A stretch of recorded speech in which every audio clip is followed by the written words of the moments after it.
Now Gerrard. Oh my word, that's brilliant!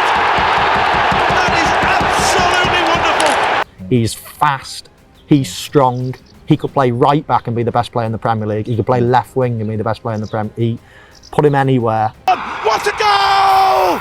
Steven Gerrard has done it for Liverpool! It's so difficult. Once you lose him, you know, you guys are in trouble. And that's why the partnership between him and Torres was so good. The best single player of his era on a 20-year span. I tried to bring him to Chelsea, I tried to bring him to Inter, I tried to bring him to Real Madrid, and he was always a dear enemy. I've got huge respect for him. He's the best manager in the world. Mellor, lovely cushioned header. But Gerrard! Oh, you beauty! What a head, son! What a head! How good was Steven Gerrard really?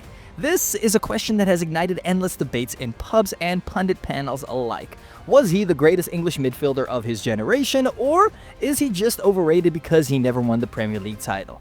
Fans point to Gerrard's legendary nights, the miracle in Istanbul in 2005, or the Gerrard final in 2006, all as evidence of his brilliance. While many of his critics just note the glaring absence of a league trophy in his cabinet. Even elite figures of the game has weighed in on this debate. Zinedine Zidane once said that Gerrard might be the best player in the world at his peak, and Lionel Messi called him England's greatest ever player upon his retirement. On the other hand, you have Pep Guardiola, an admirer of English midfielders, named Paul Scholes as his favorite of the era, and Chelsea fans will always praise Frank Lampard's goal record and his titles over any mention of Steven Gerrard.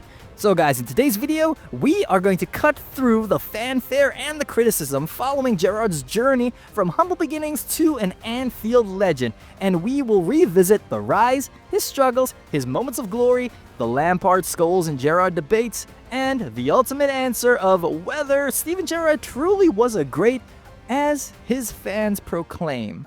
Welcome to the footy zone, where the ball rolls free. From the Premier to the Liga, this the place to be. Champions rise, underdogs dream to the creed. In the footy zone, where the world can agree.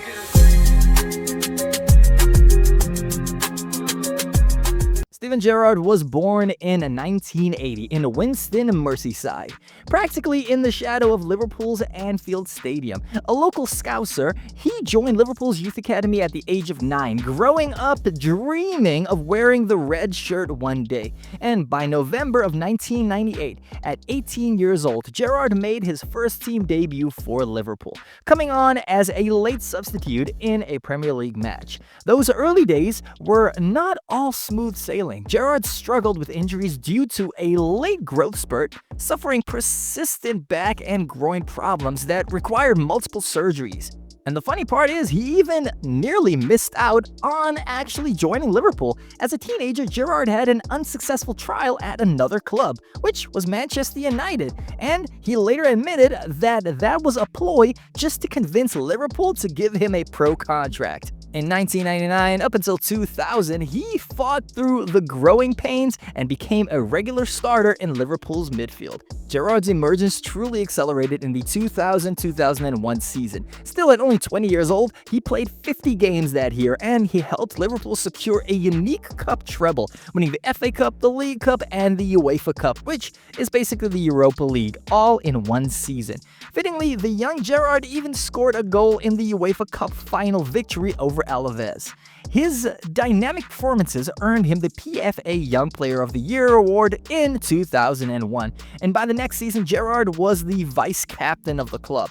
And in October of 2003, at just 23 years old, he was given the Liverpool captain's armband, replacing Sami Hyypiä after manager Gerard Houllier identified his leadership qualities. It was a dream come true for the local lad. However, success at Liverpool was not linear.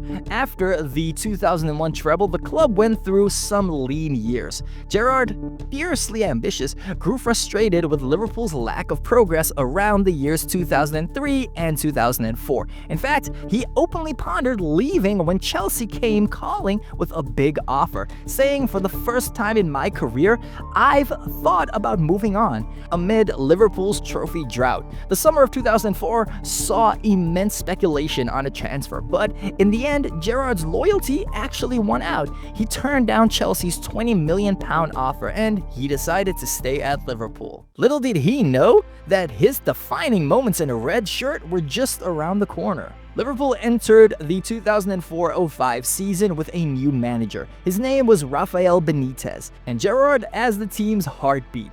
That season would etch Gerrard's name into football folklore. First came a do-or-die night on December 8th of 2004 in the Champions League group stage against Olympiacos. Liverpool needed a late goal to avoid elimination, and in the 86th minute, a ball bounced out to Gerrard outside the box. He swung his right foot and he smashed a 25-yard half volley into the net, sending Anfield into delirium. The words, "Oh you beauty, what a hit son, and what an absolute hit." Lovely cushioned header, but Gerrard! Oh, you beauty! What a head, son!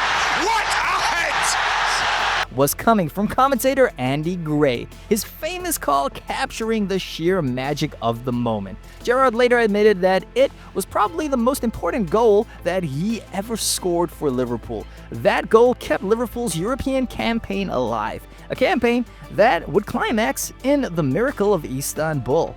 On May 25th of 2005, Liverpool faced AC Milan in the Champions League final. Gerrard, as the captain, he led his team out to the stadium. But by halftime, Liverpool were 3-0 down and seemingly dead and buried.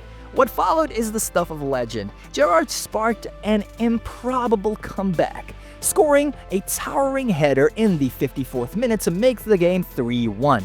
As Gerrard waved his arms to rally his teammates and the fans in the moment, belief surged back into the team. In the span of just 6 minutes, Liverpool scored 3 goals to level up the game to 3-3. With Gerrard's goal the catalyst of all of this. He even won a penalty for the 3rd goal, which Xabi Alonso converted on the rebound. The match went to penalties, where Liverpool triumphed to claim the European Cup. Gerrard's contribution was the goal, the inspiration, and all of it earned him the Man of the Match award in the 2005 Champions League final. Many felt that he deserved even more recognition. Stevie, how did it feel when you received the trophy? Best feeling in my life, Jeff. I mean, 3-0 down at half-time, we thought we were out, but, you know, credit to the boys. We're never beaten and we put in a terrific second-half performance, but I mean, the lads were all gone in extra time. We were all cramping up, we were all struggling, but, you know, we fought to the end, and Jersey was the start in the end. You said you're going to have to go down the gym to lift it. What's it like and how heavy is it and how does it feel? It's heavy, it's good and it feels good, trust me. Best feeling ever, I mean, best night of my life. It was a disgrace that he didn't win European Footballer of the Year after what happened in Istanbul, said Thierry Henry, who believed that Gerrard should have won the Ballon d'Or in 2005. In the end, Gerrard, he finished 3rd in the Ballon d'Or votings that year, behind Ronaldinho and Lampard. That night in Istanbul cemented Gerrard's status as a world-class player, and at 25 years old, he had lifted Liverpool's 5th European Cup, scoring in the final and galvanizing a team that had been inferior on paper to its opposition. Zidane, who was watching on, was full of praise. Is he the best in the world? He might not get the attention of a Messi and Ronaldo, but yes, I think he just might be, which is what Zidane said of Gerrard in 2009. He lauded Gerrard as the kind of complete midfielder. He had the engine, he had the brains, he had the finishing ability, he had the leadership qualities. He had it all. He is the kind of player that every team needs, the one who gives the players around him confidence and belief. A leadership quality that you just cannot teach, you have to be born with. And in that moment, Gerrard, he answered all of his doubters with Europe's grandest prize. If Istanbul was not enough, then the following year, Gerrard, he produced another epic display. This time in 2006, it was the FA Cup final, a match forever known as the Gerrard Final. Playing West Ham United in Cardiff, Liverpool were on the brink of losing in regulation time. Gerrard had already scored once, but Liverpool trailed 2-3. As the clock hit 90 minutes, cramping and exhausted, Gerrard, he somehow still summoned the will to unleash a 35-yard thunderbolt in the 91st minute, a goal of breathtaking technique to tie the game 3-3. The fourth official has indicated there will be a minimum of 4 minutes time allowed.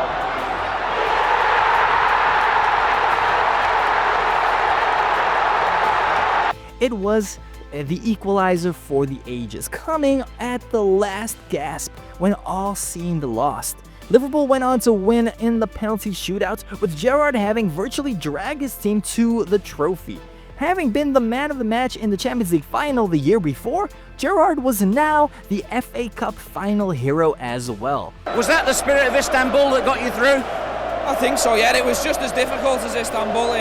Credit to West Ham. Fantastic team, really dangerous on the counter-attack, and we just stuck in there, and we knew if it went to penalties with Reina in goal, we had a fantastic chance of winning it.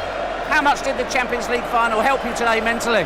We've got a great team spirit, Jeff. The Champions League experience has made us a lot stronger, and no matter how many goals we go down, we'll keep fighting till the end. Hence, the Gerrard final moniker that would follow him for so many years.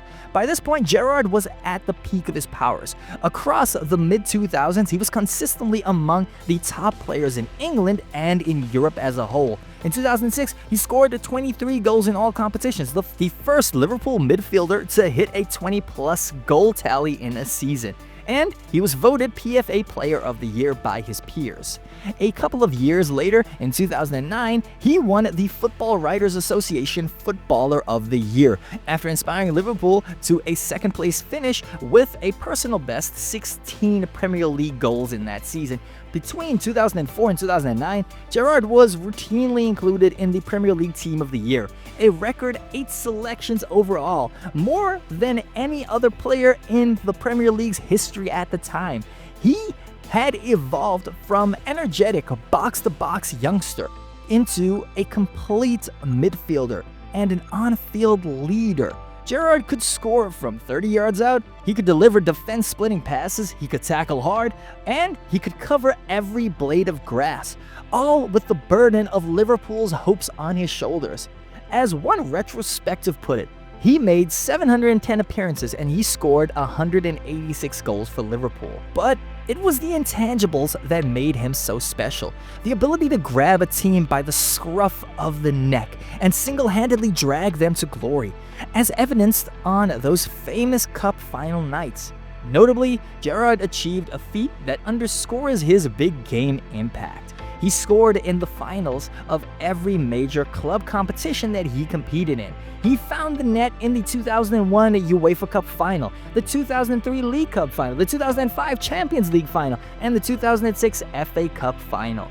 It's a testament to his habit of rising to the occasion. In fact, Gerrard is the only player in history to score in the final of all 4 of those competitions, in the Europeans' top tier of football.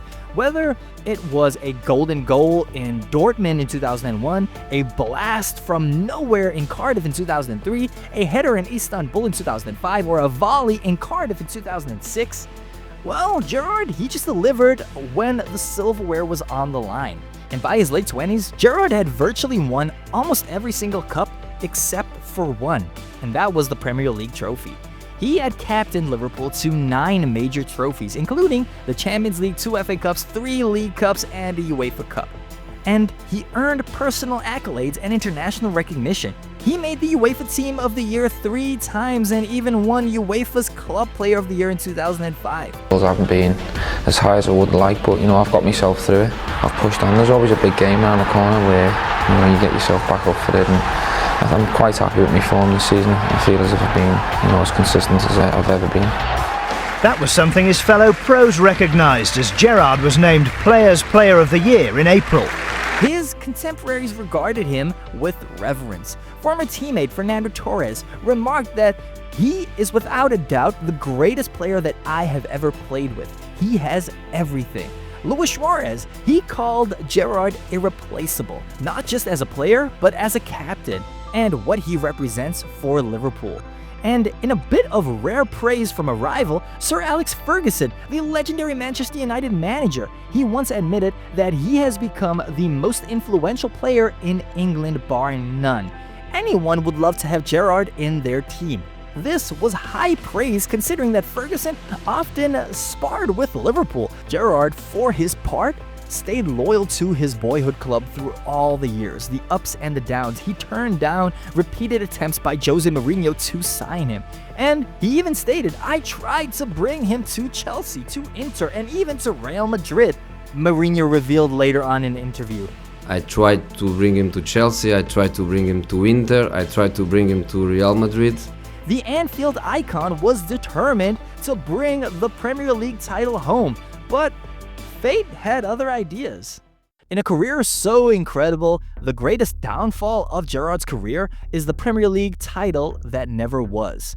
For years, Liverpool, they fell short in the league, sometimes by large margins, but in the 2013-14 season, in Gerrard's 16th year at the club, Liverpool mounted a thrilling title challenge. Gerrard was now 33 years old and he was desperate to finally clinch that elusive league trophy. And in April of 2014, Liverpool won a crucial 3-2 match against Manchester City, putting them in the driver's seat for the title with only a few games to go. At the final whistle, an emotional Gerrard gathered his teammates in a huddle on the pitch. Cameras caught him delivering an impassionate rallying cry. "This does not slip now." This does not slip now! This does not slip on! Listen! Urging his teammates that they must not let this opportunity just fall away. It was a powerful moment, showing Gerrard's will to inspire and carry his side over the finish line to finally get what they wanted. I think the important thing now is not to get carried away with that result. We need to stay calm, focused, and we worry about Norwich now. We've got all week to prepare for Norwich. They're fighting for their lives, and you know, it showed against West Ham, against Fulham, against Sunderland on our journey that they're the games that are just as tough as today. So it was a powerful moment, showing Gerrard's will to inspire and to carry his team over the finish line. But tragically, those words would now carry an iconic twist in football lore. Just 2 weeks after that emotional speech, Liverpool faced Chelsea in a pivotal match at Anfield. At the end of the first half, Gerrard miscontrolled a routine pass and lost his footing, and he slipped. And Chelsea's Demba Ba raced onto the loose ball in order to score a goal. That mistake was crucial and decisive. Liverpool ended up losing that game, and their title bid unraveled in the final weeks. Demba, how surprised were you when you got your opportunity? I know it don't happen every day that a player like Steven Gerrard to slip like this on the pitch and so important game, but I got this chance, I had to take it, and I took it, and thanks God for me, for the whole team, that we are happy today. You know, it can happen to any player. Stevie's a top player. Whether Liverpool go on to win the league or not, I don't think it takes anything off the player he is and has been, without a doubt, and he'll be low there, but he's been driving them all season, so. The image of Gerrard's slip and Demba Ba scoring became an enduring nightmare for Liverpool fans, and as one writer put it, Gerrard's famous words of "this does not slip" was still ringing in everyone's ears when fatefully, that is exactly what happened. We got a bit of belief and we started dreaming and we give it our best shot. Unfortunately, we fell short of it. Liverpool ultimately finished second in the league, and Gerrard's dream of lifting the Premier League trophy never materialized. This heartbreaking episode fueled many critics. How could a player be considerably truly great without a Premier League title to his name? When comparing Paul Scholes and Frank Lampard to Steven Gerrard, you have to take a look at the Premier League triumphs. They were able to bring the trophies home, but Gerrard just wasn't able to. It's a pretty fair question, because you take a look at Lampard and Scholes. For instance, the two of them each won multiple Premier League titles. Scholes won an astounding 11 Premier League titles, and England's so-called golden generation midfield of Gerrard, Lampard, and Scholes also failed to win any international honors, and they had such incredible players in their midfield. So these players often struggled to play together effectively. Now, what does that say about this entire debate? Many detractors would sometimes claim that Gerrard was not as tactically disciplined as Scholes, and he was not as prolific over a decade as Lampard in league play. Yet, as we'll examine next, the Gerrard versus Lampard versus Scholes debate, it isn't so straightforward when you look at the full picture of ability and context. It's the debate that dominated English football for an era. Steven Gerrard, Frank Lampard, or Paul Scholes? Who was the best? All three were phenomenal midfielders with overlapping careers, but each had their own style and circumstances. Let's start with the numbers and the honors. Then, let's get into the intangibles. Okay, so by the numbers, Premier League only, Frank Lampard was the goal machine. In 609 Premier League appearances, Lampard scored 177 league goals, and he provided 102 assists. That's the highest of the trio in both categories. Steven Gerrard had 504 appearances, scored 120 goals, and had 92 assists. Paul Scholes had 499 games with 107 goals and 55 assists. So Lampard leads that. Gerrard is second and Scholes is third in raw attacking stats, reflecting Lampard's more advanced role at Chelsea and his extraordinary consistency. I mean, in terms of silverware, Scholes dwarfs the others domestically. 11 Premier League titles as a key part of Manchester United's dynasty, plus multiple FA Cups and 2 Champions League wins with United. Lampard won 3 Premier League titles, 4 FA Cups, and the Champions League in 2012 with Chelsea. Gerrard's trophy haul with Liverpool included 1 Champions League, 2 FA Cups, 3 League Cups, but indeed no Premier League title. On paper, a clear edge in medals goes towards Scholes, and Lampard to a lesser extent. However, football's greatness isn't measured by stats and medals alone. Context is crucial. Scholes spent his career in a Manchester United juggernaut, surrounded by world-class teammates every year under Alex Ferguson's guidance. Lampard was the driving midfield force in an expensively assembled Chelsea side that became a powerhouse in the mid-2000s under Jose Mourinho and beyond. Gerrard, in contrast, often had to carry a comparatively weaker Liverpool side on his back. As Michael Owen pointed out, it's preposterous to judge a player's ability based on his trophy collection. There are dozens of players with several Premier League medals who are not fit to lace Gerrard's boots. Gerrard's influence at Liverpool was immense. When Liverpool did win trophies in the 2000s, Gerrard was usually the defining factor, as we saw in 2005 and 2006. A 2023 analysis noted that Gerrard topped Lampard and Scholes in many defensive and work rate metrics. He had more tackles, more interceptions, and more clearances, and won far more duels than any of the other two. In other words, Gerrard wasn't just contributing goals and assists, he was breaking up opposition play, and he was driving his team forward in a way that the others weren't asked to do as often. He was the complete box-to-box midfielder, equal parts creator, scorer, and a midfield enforcer. Style-wise, each had their niche. Scholes was a deep-line playmaker with amazing passing and control. Lampard was an attacking midfielder with unmatched timing of arriving in the box at the perfect time to score the goal. And then you have Gerrard, who was the all-action leader, who could do a bit of everything extremely well. So you may be wondering who's better. Well, many people lean towards Gerrard. Fernando Torres. He played with both Gerrard and Liverpool. He praised Lampard, but he stated that Gerrard just had it all. He provided perfect passes. He had the energy, he had the toughness, the leadership, the goal scoring. He was a fantastic all-around player. And ultimately, the greatest player that I have ever played with, John Arne Riise, flatly called Gerrard the best player that he has ever played with. Stevie will go down as one of the greatest of all time. Even Pele, he chimed in on this debate, and he stated that he is one of the super best midfielders in the world. He is an excellent player.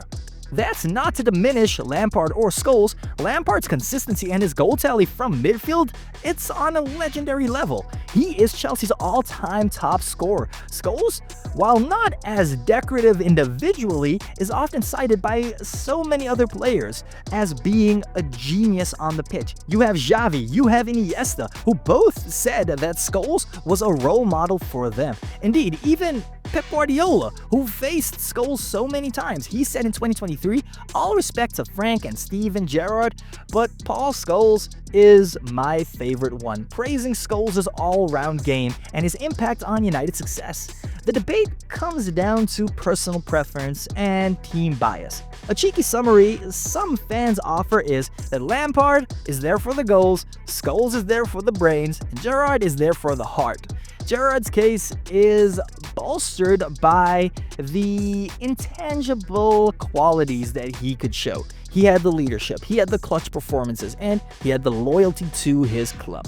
Which is why many fans, they all state that Gerrard, if you put him in a better team than what he was playing at Liverpool, if he decided to join Chelsea or to go down the Real Madrid route, then we would have been talking about a totally different player. He would have won titles in every single league. In truth, all three were phenomenal, but perhaps it's fair to say that Gerrard was the best talisman, Lampard was the best goal scorer, and Scholes was the best playmaker. But if you need one man to inspire an underdog team to victory, then many would pick Steven Gerrard in his prime. As Zidane reflected, it is unusual to get a complete midfield player who can do everything. Stevie G's legacy in football is secure, a Liverpool legend, one of the greatest players ever to grace the pitch. And he spent 17 seasons at Liverpool, 710 games in total, scored 186 goals of blood, sweat, and glory. He lifted the Champions League trophy as the captain. He won a Man of the Match in that Champions League final. And he also created so many incredible memories for Liverpool fans, Premier League fans, and football fans alike. He collected personal honors like few English players ever had, including a record 8 appearances in the Premier League Team of the Year, a UEFA Champions League Player of the Year award.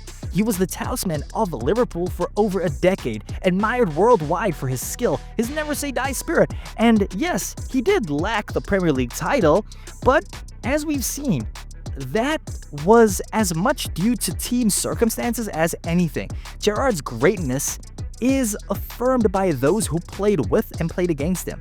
When Zinedine Zidane says that Gerrard gave his teammates confidence and belief and was the player that he'd build a team around, you have to listen. When Jose Mourinho dreams of Gerrard in his midfield, you have to take note. And when Lionel Messi and Pele call you one of the best, then you just simply are.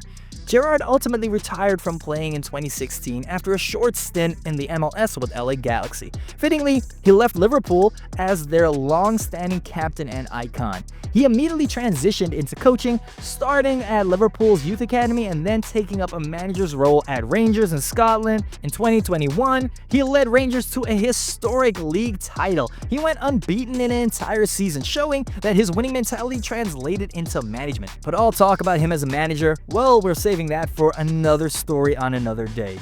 Well guys, in the beginning of the video we posed the question, how good was Steven Gerrard really? Is he overrated, yes or not? And after examining his career, the triumphs and all the trials, the stats and the stories, the answer is clear. Steven Gerrard was every bit as great as the fans say.